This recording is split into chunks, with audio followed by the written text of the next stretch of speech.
High level languages क्या होती हैं? कंप्यूटर किसी भी तरीके से इंग्लिश नहीं समझता। कंप्यूटर 1 और 0 समझता है, उसके अलावा कंप्यूटर को कुछ समझ नहीं आता।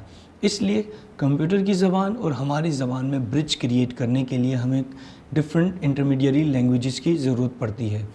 इसके लिए क्या होता है कि आप एक हाई लेवल लैंग्वेज जैसे कि सॉलिडिटी है, उसमें आप इंग्लिश का उसका एक सिंटैक्स है, उसमें कोड करते हैं और वो कंपाइल होकर एक इंटरमीडिएरी कोड में कन्वर्ट होता है जिसे हम बाइट कोड कहते हैं।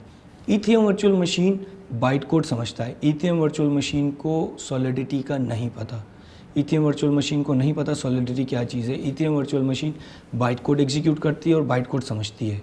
इसका बेनिफिट ये है कि आगे चल के अगर कोई और लैंग्वेज आती है, वो लैंग्वेज भी अगर सेम बाइट कोड जनरेट करे, तो सॉलिडिटी हो या XYZ कोई और लैंग्वेज हो, वो लैंग्वेज बाइट कोड कन्वर्ट करेगी। ईथीएम वर्चुअल मशीन उस बाइट कोड को समझ लेगी आसानी से और उस पर हम कोड को एग्जीक्यूट कर सकते हैं। हाई लेवल लैंग्वेज में 3 तरह की लैंग्वेजेस हो सकती हैं जो डिफरेंट टाइप्स उसे कहते हैं: डिक्लेरेटिव, इम्पेरेटिव और हाइब्रिड। डिक्लेरेटिव लैंग्वेज क्या होती है? डिक्लेरेटिव लैंग्वेज का मतलब ये है कि उसमें आप कोड लिखते हैं एक इंस्ट्रक्शन के अंदाज में, जैसा कि आप उसे बता रहे हैं कि काम कर दो। कैसे करो आप उसे ये नहीं बताते। उसकी एक बहुत अच्छी मिसाल है SQL लैंग्वेज जो डेटाबेस के लिए यूज़ होती है, जिसमें आप लिख देते हैं select static from ABC table. अब वो एक स्ट्रिंग है जो ये बता रहा है कि इस टेबल से डेटा लेकर आ जाओ। अब उसको कैसे एग्जीक्यूट करना है, डेटा कैसे फेच करना है, क्या करना है, कितना डेटा लाना है, ये लैंग्वेज में हिडन है। आपने सिर्फ डिक्लेरेटिवली बता दिया क्या करो, डेटा ले आओ। कैसे ले आओ ये आपने नहीं बताया।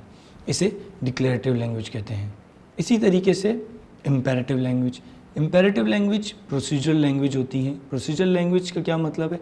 उसमें आप एक एक इंस्ट्रक्शन बताते हैं कि लूप बनाओ, किस तरीके से एग्जीक्यूट करो, इफ़ चलेगा, एल्स चलेगा, एक एक स्टेप्स आप खुद बताते हैं। प्रोसीजरल लैंग्वेज या इम्पेरेटिव लैंग्वेज में आप पूरा फ्लो बताते हैं, आप बताते हैं कि कैसे काम करो। डिक्लेरेटिव लैंग्वेज में आप कहते हैं what to do, imperative language में कहते हैं आप हाउ टू डू। तो आप सारे स्टेप्स बताते हैं कैसे काम होगा। Hybrid languages mixed of both हैं, उसमें कुछ डिक्लेरेटिव एलिमेंट भी होता है और कुछ इम्पेरेटिव एलिमेंट भी होता है।